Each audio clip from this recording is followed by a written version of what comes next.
4 राज्यों और एक केंद्र शासित प्रदेश के चुनाव नतीजे सामने आ चुके हैं। हार जीत का फैसला हो चुका है, लेकिन असली चर्चा अब शुरू हुई है और ये चर्चा छेड़ दी है कांग्रेस के दिग्गज नेता शशि थरूर ने। अक्सर बीजेपी पर हमलावर रहने वाले थरूर के सुर इस बार थोड़े बदले बदले से हैं।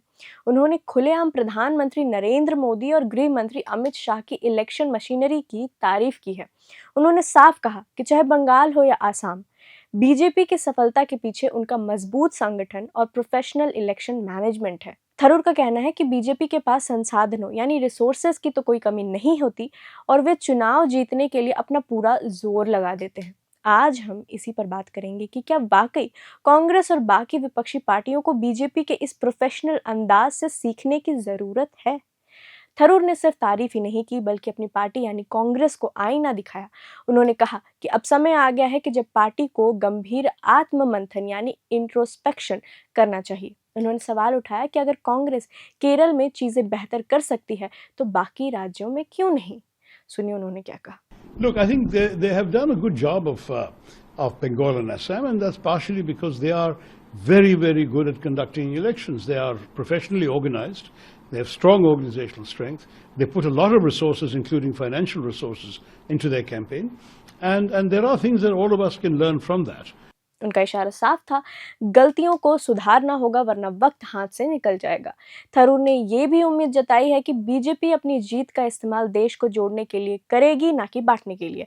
अब बात करते हैं उस बड़े सवाल की, बीजेपी की इस जीत ने दूसरी पार्टियों की नींद क्यों उड़ा दी है। देखिए, बीजेपी ने चुनाव लड़ने के तरीके को पूरी तरह बदल दिया है। पहले चुनाव सिर्फ रैलियों और नारों से लड़े जाते थे, लेकिन अब ये डेटा और मैनेजमेंट का खेल बन गया है।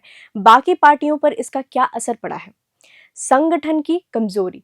क्षेत्रीय पार्टियों और कांग्रेस को समझ आ गया है कि सिर्फ बड़े चेहरे के दम पर चुनाव नहीं जीता जा सकता। बीजेपी की तरह बूथ लेवल पर मजबूत फौज खड़ी करनी होगी। रिसोर्स और प्लानिंग। बीजेपी साल के 665 दिन चुनावी मोड में रहती है। दूसरी पार्टियां चुनाव आने से कुछ महीने पहले जागती हैं। अब उन्हें भी अपनी प्लानिंग प्रोफेशनल करनी पड़ रही है। हिंदी बेल्ट से बाहर का डर।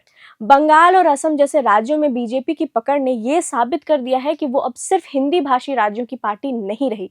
इससे दक्षिण और पूर्व की क्षेत्रीय पार्टी में अपनी अस्तित्व को बचाने के लिए चिंता बढ़ गई है। मैसेजिंग का खेल।